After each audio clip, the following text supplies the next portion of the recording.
Le silence de l'Apocalypse sur l'Amérique n'est pas un accident.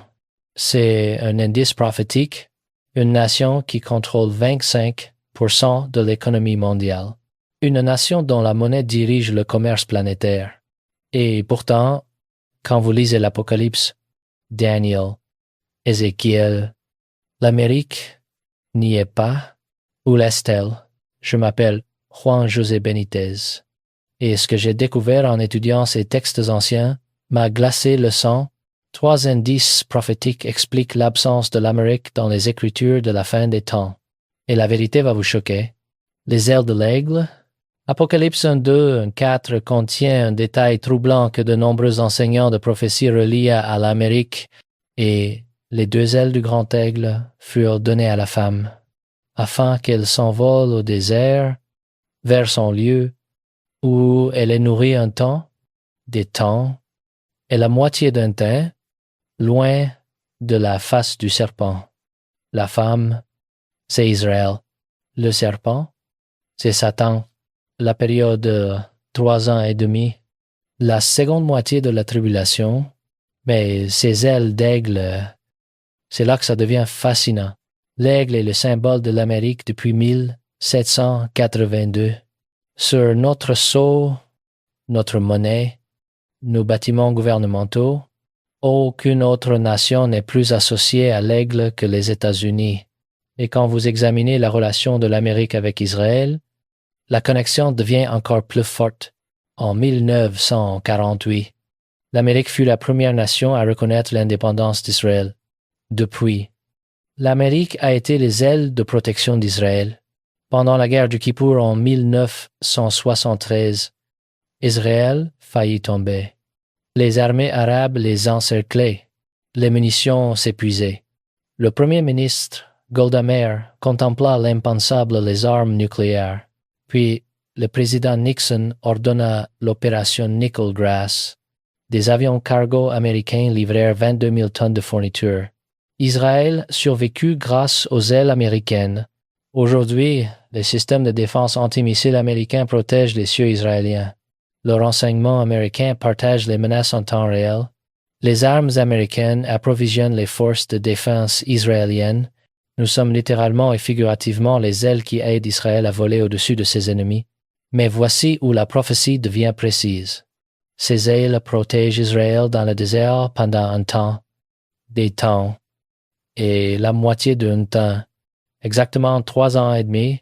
C'est durant la grande tribulation, quand l'Antéchrist brisera son traité de paix et se retournera contre Israël. Jésus a averti de ce moment dans Matthieu 2, 4, 1, 5 à 16. Lorsque vous verrez l'abomination de la désolation, dont a parlé le prophète Daniel, établi en lieu saint, que celui qui lit fasse attention, alors que ceux qui seront en Judée fuient dans les montagnes. Israël fuit, mais où et comment? L'Apocalypse suggère qu'il s'envole sur des ailes d'aigle vers un lieu de protection. Nombreux sont les érudits qui croient qu'il s'agit de Petra en Jordanie, une cité taillée dans la roche, facilement défendable, dans le désert, mais ils ont besoin d'aide pour y arriver. Ils ont besoin de transport, de protection. D'ailes, l'Amérique pourrait-elle être ses ailes? Nos capacités de transport aérien militaire pourraient-elles être l'accomplissement physique de cette prophétie spirituelle? Nous avons la plus grande force aérienne du monde. Nous avons évacué des populations entières auparavant. Nous sommes positionnés mondialement pour atteindre Israël en quelques heures. Mais il y a un problème avec cette théorie. L'aigle dans les Écritures ne représente pas toujours une nation. Parfois, il représente Dieu lui-même. Exode 9:4 dit « Vous avez vu ce que j'ai fait à l'Égypte, et comment je vous ai porté sur des ailes d'aigle et amené vers moi. » Ce que Jésus enseignait à ses disciples devient maintenant clair. Dieu portait Israël sur des ailes d'aigle avant que l'Amérique n'existe. Il n'a pas besoin de l'US Air Force pour protéger son peuple. Les ailes de l'aigle pourraient être surnaturelles, pas nationales. Et si l'Amérique est l'aigle, que nous arrive-t-il après avoir protégé Israël? parce que l'Apocalypse montre les ailes d'aigle sauvant Israël. Mais ensuite, l'Amérique disparaît de l'histoire. Nous transportons Israël en sécurité. Et puis rien. Le silence. Nous disparaissons du récit prophétique, ce qui nous mène à une possibilité encore plus troublante. Mr. Babylon. Apocalypse 17 et 18 décrivent l'entité économique la plus puissante des derniers jours. Mr. Babylon. Et quand vous lisez la description, les parallèles avec l'Amérique sont si précis que ça en est terrifiant. Laissez-moi vous montrer 7 caractéristiques de Mystère Babylone qui correspondent parfaitement à l'Amérique. Mais avant, vous devez comprendre quelque chose. Il ne s'agit pas de haïr l'Amérique. Il s'agit de reconnaître des schémas prophétiques impossibles à ignorer. Et une fois que vous les voyez, vous ne pouvez plus les ignorer. Premièrement, domination économique sans pareil. Apocalypse 1:8-3 dit « Toutes les nations ont bu du vin de la fureur de son impudicité. Et les rois de la terre se sont livrés avec elle à l'impudicité. Et les marchands de la terre se sont enrichis par la puissance de son luxe. Chaque nation, commerce avec Mr. Babylon, les marchands s'enrichissent par sa consommation. Ce n'est pas juste une influence économique, c'est une dépendance économique. Le système mondial entier dépend de cette seule entité. Ça vous semble familier? L'économie mondiale fonctionne littéralement au dollar. C'est le système du pétrodollar. En 1971, Nixon nous sortit de l'état noir.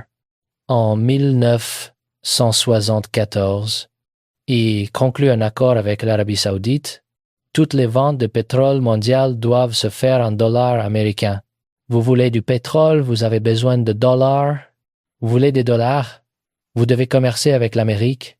Cela créa quelque chose d'inédit dans l'histoire humaine. Chaque nation sur Terre détient maintenant des bons du Trésor américain comme réserve principale. La Chine en a pour 1000 milliards. Le Japon, 1300 milliards. Même nos ennemis ont besoin de notre monnaie. Quand l'Amérique imprime de l'argent, le monde entier subit l'inflation. Quand la Réserve fédérale augmente les taux, des nations s'effondrent. Les marchands de la terre se sont littéralement enrichis par la puissance de son luxe. Deuxièmement, une ville portuaire en eau profonde avec une portée mondiale. Apocalypse 1:8, 1:7 à 19 déclare en une seule heure tant de richesses ont été détruites et tous les pilotes, tous ceux qui naviguent, les marins, et tous ceux qui exploitent la mer se tenaient éloignés. Et ils s'écriaient, en voyant la fumée de son embrasement, quelle ville était semblable à la grande ville, et ils jetaient de la poussière sur leurs têtes. Ils pleuraient et ils étaient dans le deuil. Ils criaient et disaient « Malheur, malheur, la grande ville, où se sont enrichis par son opulence tous ceux qui ont des navires sur la mer. En une seule heure, elle a été détruite. Des navires observent sa destruction depuis la mer. Chaque capitaine, tous ceux qui commercent par mer. » Ce n'est pas l'ancienne Babylone qui était à 350 miles à l'intérieur des terres du Golfe Persique. C'est une puissance maritime dont la destruction peut être vue depuis les eaux internationales. L'économie américaine coule à travers des mégapoles côtières. New York, la capitale financière, où Wall Street contrôle les marchés mondiaux. Los Angeles, Long Beach, le plus grand complexe portuaire de l'hémisphère occidental. Houston, la capitale énergétique où les prix du pétrole sont fixés, ce ne sont pas juste des ports. Ce sont les artères du commerce mondial. Considérez ceci, 90% du commerce mondial voyage par mer. Et la marine américaine contrôle chaque grande voie maritime. Le détroit d'Ormuz, le détroit de Malacca, le canal de Suez, les porte-avions américains les patrouillent tous. Nous ne participons pas seulement au commerce maritime. Nous le dominons. La prophétie dit que les capitaines se sont enrichis par son opulence. La consommation américaine crée de la richesse pour les compagnies maritimes du monde entier. Maersk, Costco, Evergreen, ces géants maritimes valant des milliards, existent principalement pour alimenter la consommation américaine. Quand ils voient Babylone brûler, ils n'assistent pas seulement à une destruction, ils regardent leur gagne-pain disparaître. Troisièmement, corruption culturelle exportée mondialement. Toutes les nations ont bu du vin de la fureur de son impudicité. Mr. Babylon ne commerce pas seulement des biens, elle exporte du poison spirituel. Et cela pourrait être la caractéristique la plus identifiable de l'Amérique. Hollywood est l'usine à rêve du monde, le vin de son impudicité. Remarquez, c'est pas juste du commerce, c'est de l'impudicité. L'adultère spirituel, les nations abandonnent leurs valeurs traditionnelles pour embrasser la culture américaine. Elles renoncent à leur sagesse ancestrale pour les philosophies hollywoodiennes. Elles échangent leurs âmes contre la prospérité économique. Quatrièmement, suprématie militaire déguisée en paix. Et Apocalypse, un 7, un 8, déclare « Et la femme que tu as vue, c'est la grande ville qui a la royauté sur les rois de la terre, mystère Babylone, règne sur d'autres nations. Babylone chevauche la bête, qui a 7 têtes et 10 cornes, représentant le pouvoir gouvernemental mondial. Elle n'est pas la bête elle-même, elle la chevauche, l'utilise, la contrôle. Apocalypse 1.8, 1.0 avertit se tenant éloigné dans la crainte de son tourment. Ils diront, malheur, malheur la grande ville, Babylone, la ville puissante. En une seule heure est venu ton jugement, 1 heure, 60 minutes de superpuissance à tas de cendres à l'ère nucléaire. Ce n'est pas métaphorique. C'est mathématiquement précis. Un sous-marin nucléaire peut lancer 24 missiles TRIDE. Chaque missile transporte 8 ogives. Ça fait 192 explosions nucléaires depuis un seul sous-marin. La Russie en a. La Chine a 6 et en construit davantage. Littéralement, en 1 heure, les grandes villes américaines pourraient être vaporisées, mais remarquez qui observe cette destruction. Ils se tiennent éloignés dans la crainte de son tourment. Ce n'est pas une invasion terrestre, c'est une annihilation à longue portée. Des navires en mer observant des champignons atomiques s'élever, des satellites enregistrant la mort d'une superpuissance, le monde regardant sur des écrans mystère Babylone brûlé. Apocalypse 1.8 explique pourquoi. À cause de cela, en un même jour, ces fléaux arriveront. La mort, le deuil et la famine. Et elle sera consumée par le feu, car il est puissant. Le Seigneur Dieu qui l'a jugé, consumé par le feu, feu nucléaire, feu divin. Quelle importance! Le résultat est le même. Destruction complète si totale qu'Apocalypse 8.2 dit. Ainsi sera précipitée avec violence Babylone, la grande ville, et elle ne sera plus trouvée, pas reconstruite, pas récupérée, pas restaurée, disparue pour toujours, effacée de l'existence. La nation qui se croyait éternelle devient éternellement éteinte.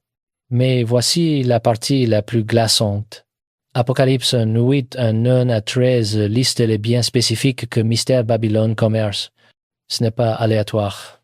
C'est un inventaire précis qui devient preuve dans le tribunal de Dieu. Les marchands de ces choses, qui se sont enrichis par elles, se tiendront éloignés, dans la crainte de son tourment. Ils pleureront et seront dans le deuil, et diront malheur, malheur, la grande ville, qui était vêtue de fin lin, de pourpre et d'écarlate, et parée d'or, de pierres précieuses et de perles.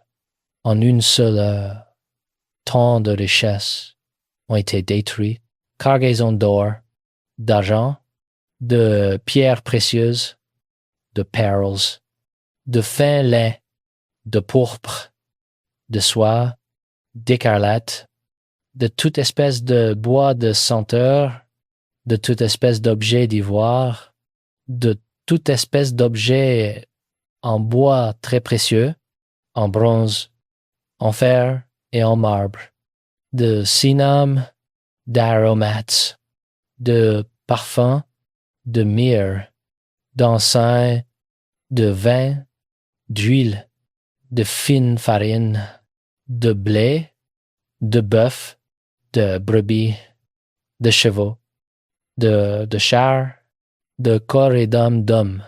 Commençons par l'évidence. Or et argent. L'Amérique détient les plus grandes réserves d'or du monde. Pierres précieuses et perles. Nous sommes le plus grand marché de bijoux du monde. Finlin, pourpre, soie, écarlate. L'industrie de la mode. Les vêtements de créateurs. Les marques de luxe. Le boom de construction américain consomme les ressources mondiales. Nous importons du marbre d'Italie, de l'acier de Chine, du cuivre du Chili. Si l'Amérique est Mystère Babylone, alors Apocalypse and Wit 4 devient l'avertissement le plus urgent de l'Écriture. Et j'ai entendu une autre voix du ciel, une voix que j'ai appris à reconnaître au fil de mes années de recherche. Sortez du milieu d'elle, mon peuple, afin que vous ne participiez point à ses péchés, et que vous n'ayez point de part à ses fléaux. Ces paroles de Jésus dans l'Apocalypse résonnent aujourd'hui avec une urgence nouvelle. Sortez d'elle. Mais comment quitter un système qui englobe tout? Comment échapper quand les tentacules de Babylone touchent chaque transaction, quand sa monnaie contrôle tout commerce, quand sa culture sature tous les médias? Le temps presse. Apocalypse 1:8, 1:0 répète 3 fois que le jugement vient en 1 heure. Et le verset 19 ajoute ce détail obsédant. En 1 seule heure, elle a été dévastée, de la prospérité à la désolation, de superpuissance à ruine fumante, de reine des nations à destruction éternelle. En 1 heure, les preuves sont accablantes. Les parallèles sont indéniables. Les avertissements sont clairs. Mystère Babylone n'est pas juste une prophétie future. Elle s'élève maintenant. Commerce maintenant. Corrompte maintenant. Et selon l'Écriture, son jugement est certain, soudain, et bientôt la disparition silencieuse. Mais il y a une théorie qui explique parfaitement l'absence de l'Amérique. Et si l'Amérique n'était pas mentionnée dans la prophétie de la fin des temps, parce que nous n'existerons plus en tant que superpuissance, pas par guerre nucléaire, pas par effondrement économique, mais par la disparition soudaine de millions de chrétiens. Pensez aux chiffres. L'Amérique compte environ 210 millions de chrétiens auto-identifiés, même si seulement la moitié sont vraiment nés de nouveau. Ça fait plus de 100 millions de personnes. Imaginez maintenant qu'ils disparaissent en un instant.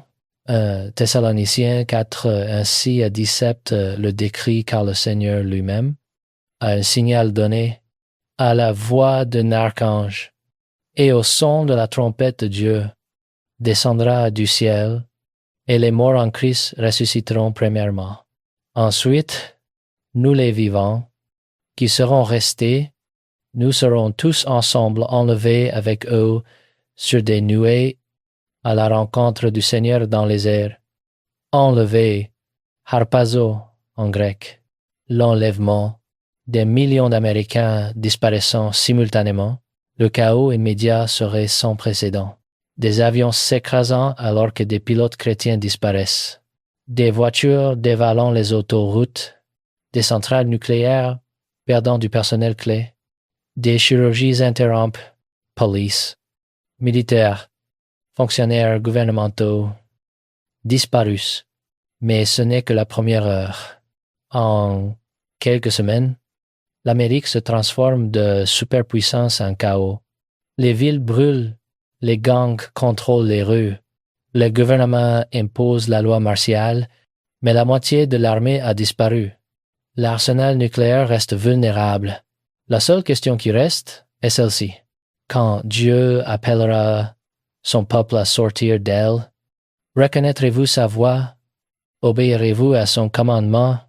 Ou serez-vous si intoxiqué par son vin, si dépendant de sa richesse, si aveuglé par sa beauté, que vous resterez jusqu'à ce que le feu tombe, parce que le jugement de mystère Babylone ne concerne pas seulement la destruction d'une nation, il s'agit de justifier la justice de Dieu, de prouver que aucun empire, aussi puissant soit-il, ne peut se moquer de Dieu éternellement.